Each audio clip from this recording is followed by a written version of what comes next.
Shadows, a Clark Ashton Smith podcast.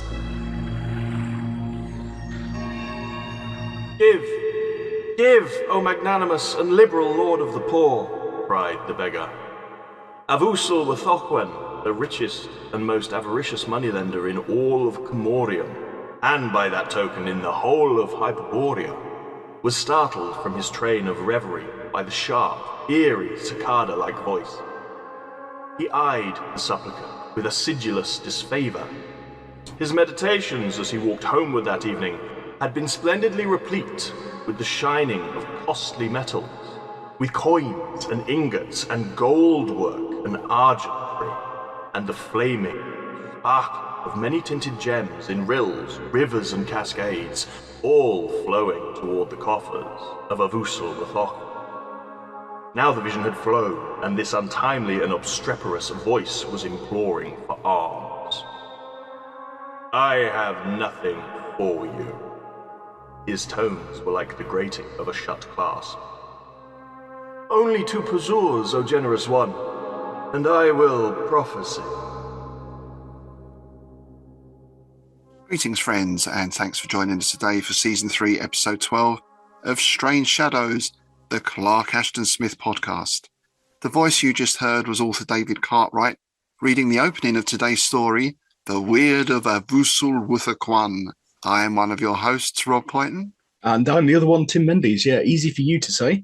I've been struggling with that all morning, and I've gone through about 18 different pronunciations on it. But yeah, we'll keep with that one. Avoosl Wuthoqquan. I like that. Yeah. Sounds about right to me. And, if anyone has any alternate pronunciations, then do let us know. We're always happy to entertain them. Yeah. This morning it sounded like I hadn't put my teeth in. It was just, not working. And yes, we're back in one of our favourite Smithian settings. We're back in prehistoric Hyperborea. Yeah, I'm liking that. And I'm liking there's quite a few little links to other stories. This is one of those that you can sort of go, oh, we mentioned that in that one and that one and that one. And yeah, it's a nice little story, isn't it? It is. It's a very straightforward plot, but this really captures that the Comte cruel, the sardonic wit. And in fact, I'm sure it's something we can talk about at the end. I thought this was very Dunsanian as well. Yeah, very much so. It also reminds me of Lovecraft's Dunsany stuff, his Dreamlandy stuff. There's quite a bit of that in there. I think there is in all the Hyperborea stuff to a degree. Yeah. I think we mentioned a few times, we get the feeling that Smith really enjoyed this and the Zothic setting, and I suppose Averoigne to a large extent as well. This is where he really excels, isn't it? Yeah, you can tell that he's having fun with this, and yeah, it's one of those stories because it's quite funny in a really grim way, which is something that you get a lot with Smith's writing when he's really firing on all cylinders. And Hyperborea, as we mentioned, of course, is Smith's prehistoric setting, and he pinpointed it as Greenland. This is a very, very ancient Greenland. And as we see in the story, it's sort of a jungle environment, isn't it? We know that Comorium is this city set amidst the jungle. And of course, as we find out later on, it's all swallowed up by the advancing ice age or a huge glacier. Indeed, yeah. So, shall we start with our favourite words? I had a few for this one. There wasn't really anything. Well, there were 1 or 2 I had to look up, but there are 1 or 2 really nice sounding words in here as well. Yeah, I've done pretty similar. I've got a few. The first one, it's because I liked the phrase, is acidulous disfavour. That acidulous can mean sour tasting or sharp, but also when in terms of speaking to somebody, being bitter or cutting. That's very nice. Very nice. My favourite sounding word was obstreperous, which means noisy and unruly. It's a lovely sounding word, isn't it? Yeah, my gran used to use that. Yeah, when I was playing up. You stropulous little sod.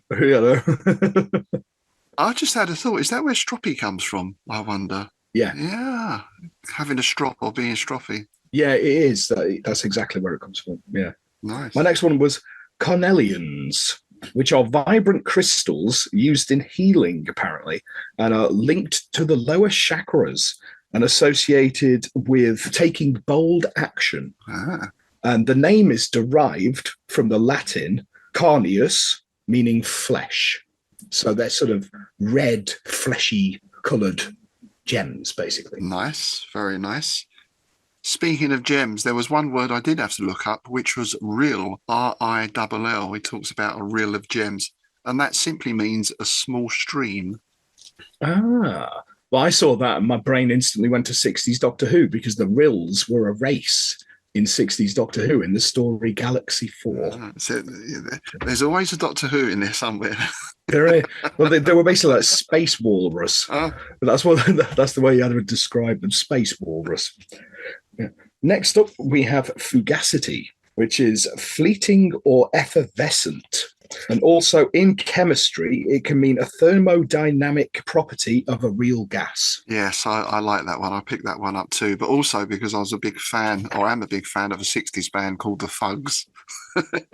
Oh, nice. There you go. I won't go into that now. There's quite a long, detailed story there. But yeah, if you like sort of late 60s psychedelic rock music, check out the Fugs. And back on our theme of gems, now there were two words here, and I could only find the meaning for one, which I'm going to murder this pronunciation, I'm sure. Chatoyance, which is a description of the sort of shine you get from a cat's eye, that sort of reflection. And that was teamed up with oleaginous, which I've not been able to find anything out about at all. Right. So if anyone out there knows what oleaginous are, or oleaginous, or however you pronounce it, I'll be interested to hear. Next up, we're going slightly different. We've got from ancient Rome, the retiarii, or retiarii. I'm not sure how you pronounce it. But that's a specific type of gladiator that used a trident.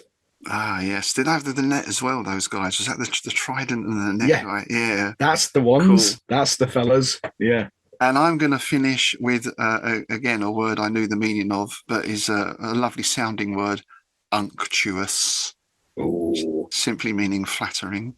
Yeah. And again, same thing. One I knew, but I like oleaginous, which is oily or slippery. In speech, it can mean obsequious or exaggeratedly, distastefully complimentary. So basically a sycophant. Nice. All good stuff. All right. Now, I think this is quite a well-known Smith story, one of his most widely published ones. Would I be right in saying that? Yes, you are. It's one of his most reprinted. It was completed on November the 25th, 1931. Now, when it comes to the publication, we've got a bit of a plot twist this time. He wrote to August Derleth on December the 2nd that he was going to submit it to Strange Tales, as he thought that, and I quote, Wright would maybe find it too fantastic. Now, the editor, Bates, liked it, but the publisher, Mr. Clayton, didn't, and it was rejected. So Smith then submitted it to Weird Tales, and Wright snapped it up. It appeared in the June 32 issue, and Smith was paid $33 for the story.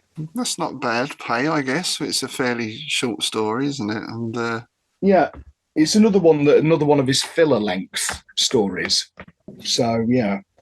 So our story opens with the title character Avoosl Wuthoqquan, who we learn is a rich and avaricious moneylender, and the setting is Comorium, which we've visited in the past. Satampa Zeros being our favourite example, I imagine. Absolutely. And I really like this description of the beggar or the mendicant.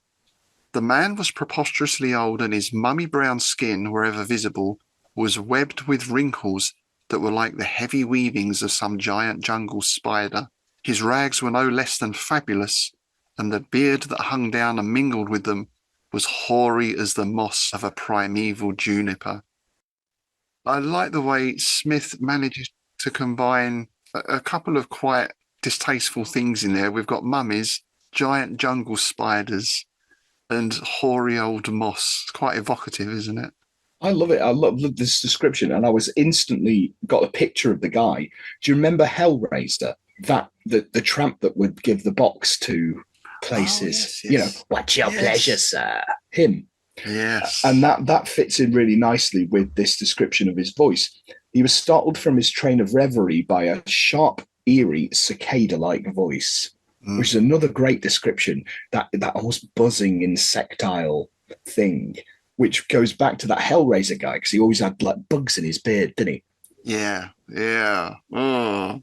Which did make me wonder, is this mendicant all he seems? Mm. And we get this throughout, because on the one hand, you can think this all happens by chance. This is his fate. Or has he been set up for this? And is this beggar perhaps an agent of the creature we'll see later on, designed to lure people in? Yeah, definitely some interesting speculation in this. That's why, you know, all the best Smith stories do, don't they? They have moments that you can think, oh, well, is this a setup, or is this purely chance? Or, you know, all the best weird tales should be slightly ambiguous. Oh yeah, and it is that thing as well of I feel like we've got a rich backstory here that we never really get, but we get enough of a hint of it, because this could easily be Avoosl Wuthoqquan was walking down the street and this old beggar said blah blah blah blah, but here we've got a real sense of a character and a backstory in just a few lines, and it's Smith doing his world building, not world building again. Yeah, because this beggar, he gives people prophecies for a Pazor, and old Avoosl, he's not really interested, is he? No, and the beggar tries to he's sort of bargaining with him. Well, I won't do it for 3, I'll do it for 2. No, well, how about I'll do it for 1 then? No. Yeah, exactly. The eyes of the beggar became evil and malignant in their hollow sockets, like the heads of 2 poisonous little pit vipers in their holes. Then, O Avoosl Wuthoqquan, he hissed, I will prophesy gratis. Hearken to your weird. So one thing that made me laugh there was the word gratis, which I heard used a lot in the East End. Oh, you can have that gratis, mate. Indeed. It is a very East End Barrow Boy word, isn't it? Yeah. It's very Del Boy, isn't it? It's lock stock. Yeah. So that was funny. And I also wanted to mention the word weird as well. The word weird, the weird word, the W word. Because, of course, we're looking at a weird tale that, you know, was put forward to be published in Weird Tales. But this is weird in its older meaning. It actually derives from the Norse Uro or Urd, who I believe was also one of the Norns. And it simply means fate. And it is where we get the, Anglo-Saxon and later English word from. So our word derives from the word weird. You're giving me a nosebleed point and knock it off. Anyway, I'll just finish by saying everyone knows that the bird is the word. So there we go. There we go. Yeah, well, it's weird. It's not very good, is it? It's basically the sort of prophecy you always get from these rustic types, isn't it? You're doomed, pretty much. Your lust, therefore, shall lead you on a strange quest and bring you to a doom whereof the stars and the sun will be alike be ignorant. The hidden opulence of earth shall allure you and ensnare you, and earth itself shall devour you at the last. And Avoosl is very dismissive of this, isn't it? He says, well, this weird is more than a trifle cryptic in its earlier clauses, but the final clause is somewhat platitudinous, another great word, because, well, that's what happens to everyone in the end. So that's no big revelation, is it? We all get swallowed up by the earth. Yeah, absolutely. So we fast forward to many moons later, in that year which became known to pre-glacial historians as the year of the Black Tiger. Again, there's that little hint of world building there, isn't it? He didn't have to put that in, but yeah, it's just that nice extra detail. I want to know why it's known as the year of the Black Tiger, because that's quite tantalizing, isn't it? Yeah, it's very specific, isn't it? Yeah. I also like the idea of these pre-glacial historians as well. Were they post-glacial historians, or were they all swallowed up when the ice advanced? Yeah.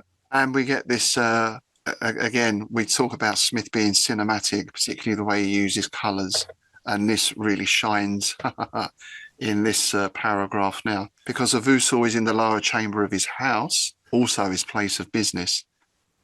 The room was obliquely shafted by the brief aerial gold of the Reading sunset, which fell through a crystal window, lighting a serpentine line of irised sparks in the jewel-studded lamp that hung from copper chains, and touching to fiery life the tortuous threads of silver and similor in the darker asses. Avoosl Wuthoqquan, seated in an umber shadow beyond the lane of light, peered with an austere and ironic mien at his client, whose swarthy face and sombre mantle were gilded by the passing glory.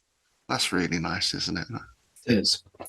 And again, you get world building because this guy who he's sitting with, he's obviously a stranger around them parts, and he can tell because of the way he looks and the way he dresses and all that kind of stuff.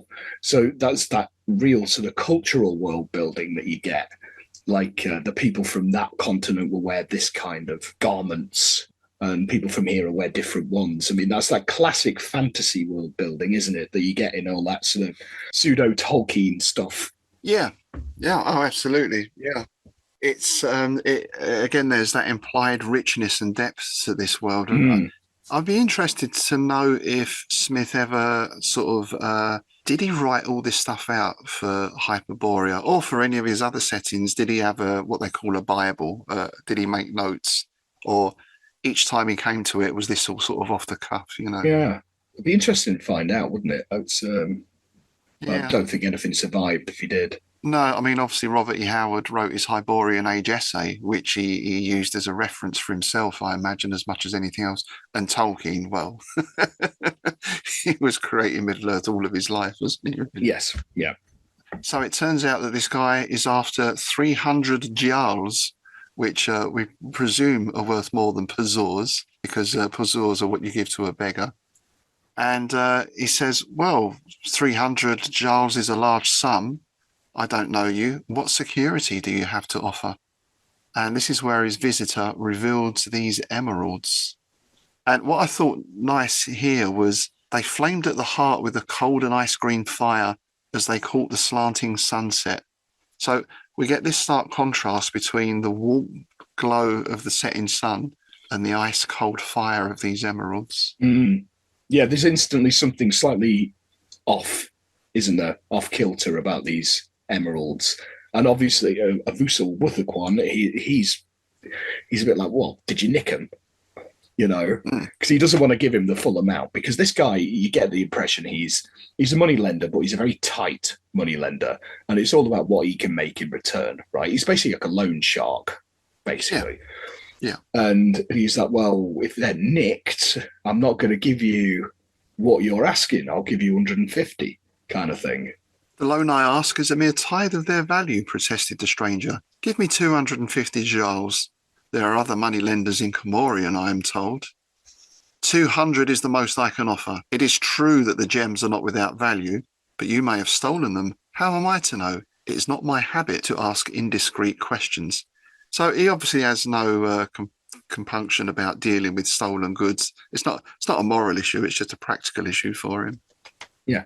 If he's got to try and offload them somewhere, he doesn't want the guard coming knocking, right? It's a classic fence setup. Yeah. So the Outlander takes the offer. He doesn't really have much choice, I suppose. And Avoosl Wuthoqquan is very pleased with himself, isn't he? Yeah. He felt sure that the jewels had been stolen, but was in no wise perturbed or disquieted by this fact. They would form a welcome and valuable addition to the coffers of Avoosl Wuthoqquan. Even the smaller of the two emeralds would have been absurdly cheap at 300 gials, but the usurer felt no apprehension that the stranger would return to claim them at any time. So it's sort of like a pawnbroker as well in that respect, I guess, isn't it? Yeah, that's exactly what I'm getting. It's those dodgy backstreet pawnbrokers that you still get to this day. You know, they're always juniors. Cash converters.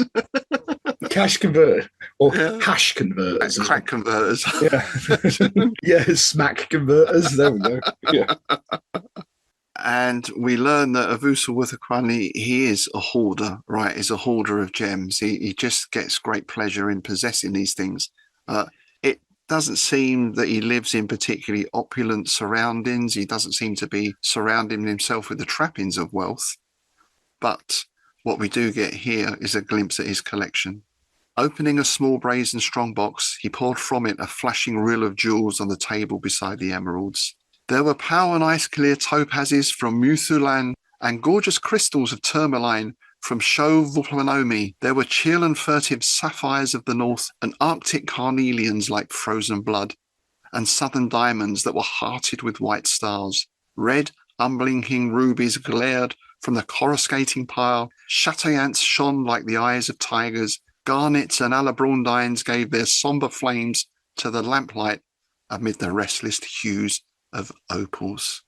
So it's got quite a nice little collection here. And again, very vividly described. I like this next bit because he sorts out the gems in gleaming rows and circles, as he had done many times before, and set apart all the emeralds with his new acquisitions at one end, like captains leading a file.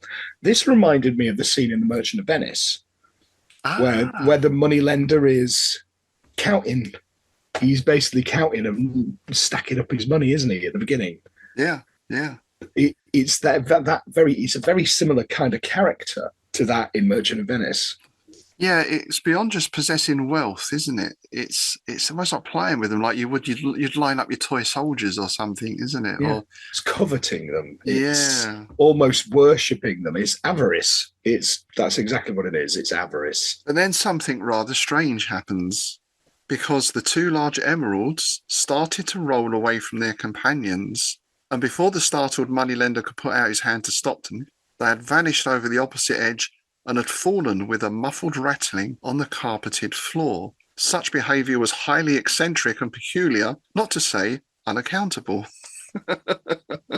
Beautifully understated. Yeah. It is. It's that nice understatement throughout as well. Yeah. He basically goes to pick them up and gets there just in time to see that they had continued their mysterious rolling and were slipping through the outer door, which the stranger in departing had left slightly ajar. So my brain was thinking, was this all a setup again?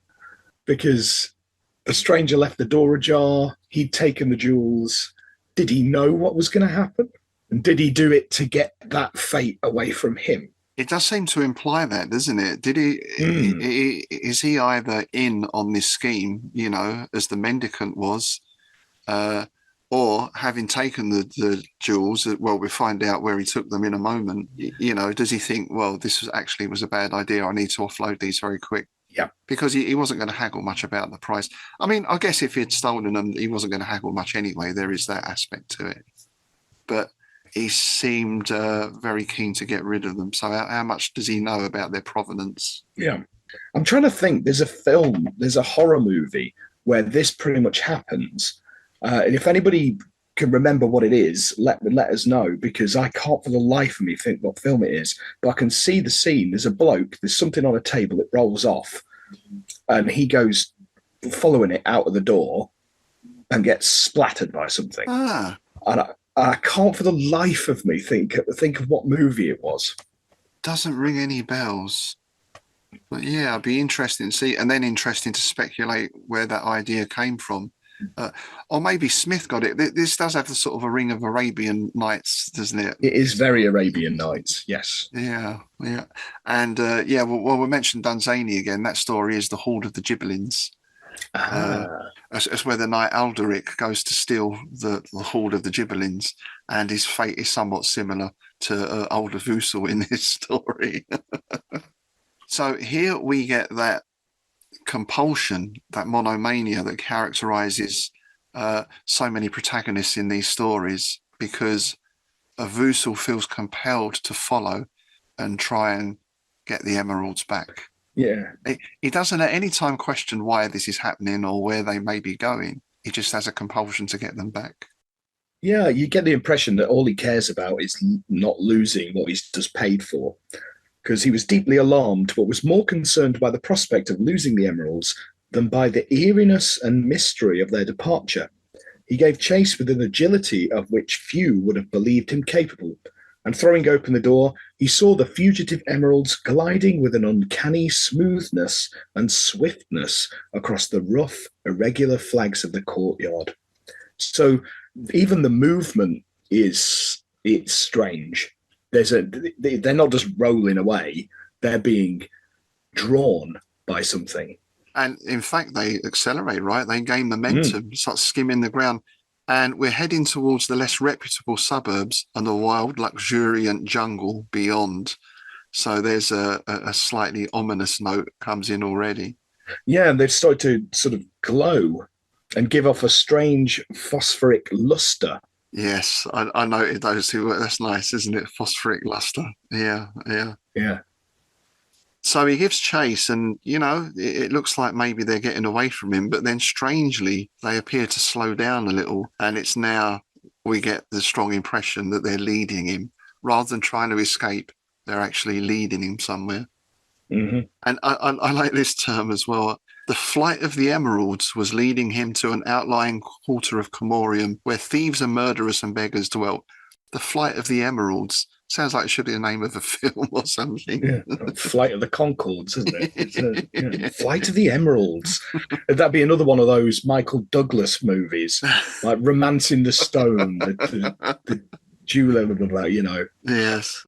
And here's where we see a little bit of Comorium. We're getting into, as we mentioned, the less reputable parts. Then the foul tenements among which he ran became smaller, with wider spaces between, and soon there were only sparse huts where furtive lights gleamed out in the full-grown darkness beneath the lowering frondage of high palms. And now we're getting into Smithian botany, aren't we? The the luxuriant and slightly strange plants that he loves so much, especially on Venus, it seemed to me. Yes. Somehow, somewhere, he had taken a narrow path that wound among monstrous trees whose foliage turned the moonlight to a mesh of quicksilver with heavy, fantastic rattlings of ebony. Crouching in grotesque menace, like giant retiarii, they seemed to close in upon him from all sides. But the moneylender was oblivious of their shadowy threats, and heeded not the sinister strangeness and solitude of the jungle path, nor the dank odours that lingered beneath the trees like unseen pools. So it's totally oblivious to his surroundings and the fact that they're becoming more and more disquieting. Yeah. And they're still ahead of him, the emeralds, like two greenish glowing eyes, filled with allurement and mockery. So whether this is in his mind, this is imagined, or if this is part of the spell that's been sort of cast upon him, it's become even more personal now. They're actually mocking him. Yeah, it's interesting because there's quite a lot of snake imagery in this. So, like you mentioned there, the lay-like sable pythons. Or at the beginning, the mendicant had eyes like vipers, and these emeralds are quite snake-like. The eye, and obviously, once you start thinking of things like that, you're starting to think about temptation. Oh yes, the snake in the garden and all that. I wonder if that was a conscious thing, because snakes are always associated with temptation and deals and being lured into sin. Yeah, very true. Yeah, I hadn't thought of that. Yeah, it's very interesting. Yeah, and well, there's nothing overly serpentine about the the thing that he meets later on, but we'll get onto that. No, but nonetheless, I can imagine it speaking in that way. Trust in me. It's that kind of vibe, yep. Isn't it? Yeah, very much, very much. So the emeralds disappear into a cavern, and he doesn't really hesitate. He seems a little confused, but then he finds this cavern mouth yawning blackly and silently before him. In his cooler moments, he would have hesitated a long while before entering it, but just then he was capable of no other impulse than the fervour of the chase and the prompting of avarice. And again, we can speculate still how much of this is him and how much of it is some outside compulsion that is being laid upon him, drawing him in. So he's into this cavern, and now I thought we're into real sort of old school D&D territory, aren't we? Yeah. But yeah, the first thing I thought was Star Wars and, the squid-headed general chap. Because he gets to a trap. Yeah, it's a trap because he gets to this bit and there's all these hundreds and hundreds of gems. It's like Smaug's treasure, isn't it? It's all this glistening, and obviously Avoosl being the sort of chap he is, he's just like, oh, happy days, and that's the bait. You're the prey.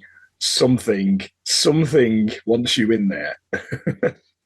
He stood on a narrow ledge of stone, and the whole chamber before and beneath him, almost to the level of this ledge, was filled with jewels, even as a granary is filled with grain. It was as if all the rubies, opals, beryls, diamonds, amethysts, emeralds, chrysolites, and sapphires of the world had been gathered together and poured into an immense pit. For a while he could hardly believe the ineffable vision. Then, with a single cry of ecstasy, he leapt forward from the ledge, sinking almost to his knees in the shifting and tinkling and billowing gems. He literally dives in, doesn't he? Yeah. Scrooge McDuck. Yeah, oh yeah. Scrooge McDuck into the big pile of coins, isn't it? However, two things happen. The first of all, he becomes startled by the realization that he was sinking into his newfound wealth as into some treacherous quicksand. He sought to extricate himself and return to the safety of the ledge. He floundered helplessly, for the moving gems gave way beneath him, and he made no progress but went deeper still, till the bright, unstable heap had risen to his waist. So that's the first thing, is in this sort of bejeweled quicksand. And again, this is classic D&D sort of trap, isn't it? This sort of thing reminded me of. Yeah. You'd have to roll a 6 to get out of it. Who brought the rope? What do you mean you forgot the rope? Yeah. It's one of them sort of jobs. But it gets even worse, right? Because he cried out, and as if in answer, there came a loud, unctuous, evil chuckle from the cavern behind him. That's not what you want to hear, is it? It's really not. I love this description. This is another classic Smith description. The entity was wholly and outrageously unhuman, and neither did it resemble any species of animal or any known god or demon of Hyperborea. Its aspect was not such as to lessen the alarm and panic of the moneylender, for it was very large, pale, and squat, with a toad-like face and a swollen, squidgy body with numerous cuttlefish limbs or appendages. It's great. So it's like a combination of like a slug, a toad, and a squid. Yeah. It's classic Smith. Marvellous, isn't it? As we say, his aliens are always really alien, aren't they? Yeah. And it speaks, I think that makes it even more horrible in a sense. Yeah. It begins to speak in a thick and loathsome voice, like the molten tallow of corpses dripping from a wizard's kettle. Molten tallow of corpses. Nice. There's another album or band name in there somewhere. Corpse Tallow. I think there is a black metal band called Corpse Tallow. There has to be. I'd be disappointed if there wasn't. Yeah. I'm sure someone will let us know. Yeah, Tobias, probably. He seems to be the one who always picks up on these things. Ho, what have we here? It said. By the black altar of Wuthoqquan, 'tis a fat money lender wallowing in my jewels like a lost pig in a quagmire. Help me, cried Avoosl Wuthoqquan. See you not that I am sinking? The entity gave its oleaginous chuckle. Yes, I see your predicament, of course. What are you doing here? And the front of Avoosl now, he said, he's come in search of his emeralds, for which he paid 200 joules for. Yep. Your emeralds? I fear that I must contradict you. The jewels are mine. And this is where we get the sort of backstory that the jewels were stolen from this cavern in which, this creature guards its subterranean wealth. The thief was frightened away when he saw me, and I suffered him to go. He had taken only the 2 emeralds, and I knew that they would return to me, as my jewels always return whenever I choose to call them. So you think, okay, he's let the thief go. Yeah. Why would he let the thief go? He knows he can get the jewels back at any time, but what's the underlying motive here? It's baited the trap because it's obviously slim pickings with the thief. The thief was lean and bony, and I did well to let him go.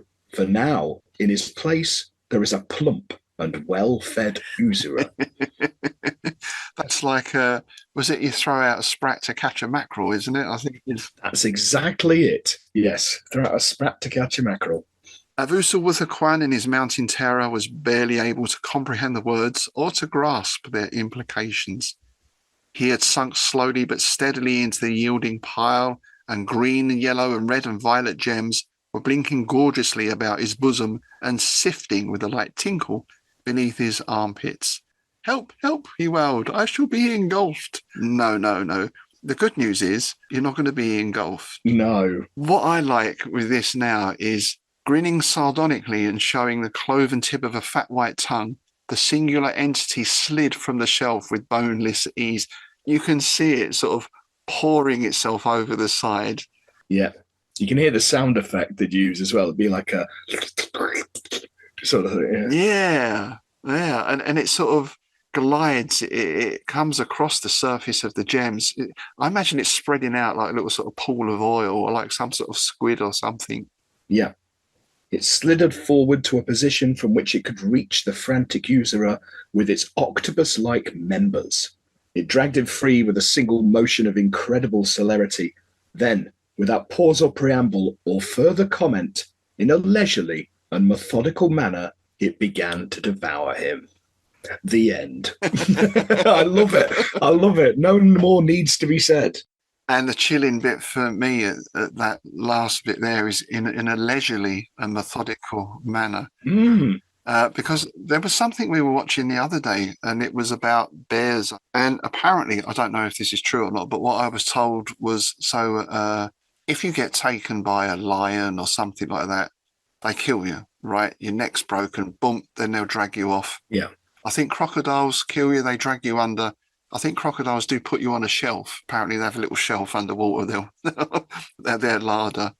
If a bear eats you, it doesn't kill you. It just starts eating you. Yeah. So the impression I get here is this thing starts nibbling on his toes. It's like, Yeah. I like the sort of imagery used there, because this is a sort of almost aquatic-like creature, the octopus-like creature. And it describes the gems as a pool of them, and the way it moves over them, it's almost liquid. It's just a really cool image. Yeah. And I say it just reminds me so much of old school D&D. It's just exactly that kind of setup you would have had. I mean, of course, well, we've spoken before about Gygax and Appendix N and why Smith may not have been put in the original one. I think he was added into the revised edition. But yeah, so much of that sort of atmosphere. But then, of course, we start speculating. So we get a mention of the T words there. Old Soggy. Old Soggy. Yeah. So is this thing a sort of spawn of Sarthogia? It's got the toad-like aspect, isn't it? But then in other parts, it's quite different. Yeah. It's almost like could it be like a servitor race or something like that? Because it says by the black altar of Sarthogia. Yeah. So it's obviously that to me would indicate that it worships Sarthogia. So maybe it is, like you say, another spawn of. Yeah, because we saw the formless spawn, didn't we, in Satambazeros, which was formless. That was like your typical black mass of, protoplasmic. Yeah, the blob. Sort of blob, wasn't it, basically? Yeah. But this has a definite form and shape, but then still with enough bonelessness about it that it spreads itself out across this pool, which is, a really striking image, I think. Yeah. And then we could also speculate, are these gems real? Are they fake gems? Is it an illusory? Is it all to feed? Is that what they're there for, Yeah. It's an interesting setup. I'm trying to think in the animal world where you'd have something similar. I suppose the Venus flytrap would be the closest thing, wouldn't it? Yeah. Come and smell my lovely flowers. Yeah, those pitcher plants as well, the sticky nectar, but once they go down, that's it. They're not coming back out. They just get slowly devoured. Yeah. So again, I feel like Smith has gone all botanical on us. As we said before, Lovecraft tends to go undersea. Robert E. Howard uses lots of giant apes and snakes and spiders. Smith, it's always plant-based. Yeah. That's what I feel is Venus flytrap, like you say, those other plants. Because it's not actively going out to grab something, is it? No, it lures them in and then slowly, again, that's very much like these. They're not quick, these carnivorous plants. They slowly dissolve their prey. Because, I mean, the devouring, does it have teeth or does it Yeah. just dissolve them? Like a shoggoth or something. So there we go. Poor old Avoosl Wuthoqquan, or maybe not. His greed and avarice was his downfall. And I feel that's something we get in the weird stories as well. It's either avarice and greed, or it's curiosity that leads to a downfall. Yeah. That's also the Conte Cruel, isn't it? It's very much comes from that same sort of cloth. And as I mentioned before, the Horde of the Gibbelins, that's very much a similar ending, very abrupt. And it's, I think the line is something like, so he breaks into their tower, he tries to steal their jewels, they catch him, tie him up, and then it says, and this story is not one of those with a happy ending. And that's it. Nicely done. Yeah, it's more effective, isn't it? It leaves it to your imagination, which this does in a certain way as well. Yeah. Yeah, well, as I like to do, I like to have a look in the following issues of Weird Tales to see if there's any mention of the story after its publication. And I couldn't actually locate anything specifically about it. But while I was having a look, I found a little thing that really made me laugh. So I'm just going to quickly read this out. It's from Andre Gallet of New York City. And basically, what's been happening in all these Weird Tales issues, that's why there's not a lot about the actual stories, because it's basically people arguing about whether Dracula and Frankenstein or not. That's basically the topic that's been raging on for months and months and months. In the name of Allah and 1,000 minor deities, will you please tell us why you propose to reprint such well-known stories as Frankenstein and Dracula when they can be secured in almost every public library or bookstore? Good point. If you are really sincere in your desire to please us, the readers, and if it is humanly possible, why not publish in your reprint department Von Juntz's Nameless Cults or the Necronomicon by Abdul Al-Hazred? Thank you. Oh, love it. Love it. Yeah, brilliant. I thought I had to read that out just because it's just, yeah, class. I do wonder if Andre Gallet is a pseudonym of one of the circle. Right. Because right. it does read quite Barlow. It reads quite like R.H. Barlow. I wonder if it was Barlow having a laugh. Yeah, yeah. And I mean, they've got a valid point there in a sense of, I suppose it's a bit like anything. None of these people were established at the time. That's what we have to remember. And you're up against Stoker and Shelley and Poe. So, for an editor at the time, is it an easy thing to stick in a Poe story or to stick in a couple of sort of chapters of Frankenstein? Or do you take a chance on these new young writers like Lovecraft and Smith and all the rest of it? Well, exactly. Yeah. Yeah. Because I've read quite a lot of Barlow's stuff. The phrasing is very similar, so I wouldn't be surprised. But again, if anybody knows if Andre Gallet is a real person or it was a pseudonym of one of that lot, I'd love to know. We could also speculate there if that wasn't Barlow. Was this a person who thought those books were real? Well, there you go. I think from the tone of it, I imagine not. But there is that possibility that that Necronomicon sounds interesting. Can you print some of that? Yeah. Which then sort of reinforces Lovecraft's real book, fictional book, not quite sure what it is, sort of thing, doesn't it? Yeah. Yeah. Oh, that's brilliant. We did look through Dawnwood Spire and Lonely Hill, but there's no real mentions of the story in there. We are going to be drawing from that in a future episode. In fact, we're going to be doing another bonus episode very soon. So we wondered what you'd like to hear for that, actually. This is for our patrons. Would you like us to dip more into Dawnwood Spire and Lonely Hill, the Lovecraft-Smith correspondence, or look at some of Smith's other correspondence as well, particularly with people like Derleth and others? Another option we're happy to do is if there is anything you'd particularly like us to do as a reading for a bonus episode, then do let us know that as well. Yeah. What we'll do is we'll put a post up on the Patreon site for patrons so you can put some ideas up there, or we might give you a choice. you can vote on which one you want to see for the next bonus episode. Speaking of which, we'd like to welcome our latest patron, Alan Brignall. Thanks very much for signing up, Alan. We appreciate your support. If you'd like to join Alan and all our other patrons, do check out our Patreon site and our Buzzsprout sites where you can sign up. You'll get access to bonus content. You'll get a quarterly issue of Innsmouth News, which is due out in the next week or so, the summer edition, and other bonuses like free entry to the Innsmouth Literary Festival. And we will be getting some new merch up soon. We have got 1 or 2 T-shirts up at the moment, but we are going to be producing some new merch. I say this every week, in the very near future. It is on my to-do list, I promise. Well, I know what it's like. It's not so much the designing of the T-shirts and things like that, because I've got T-shirt designs I want to get done.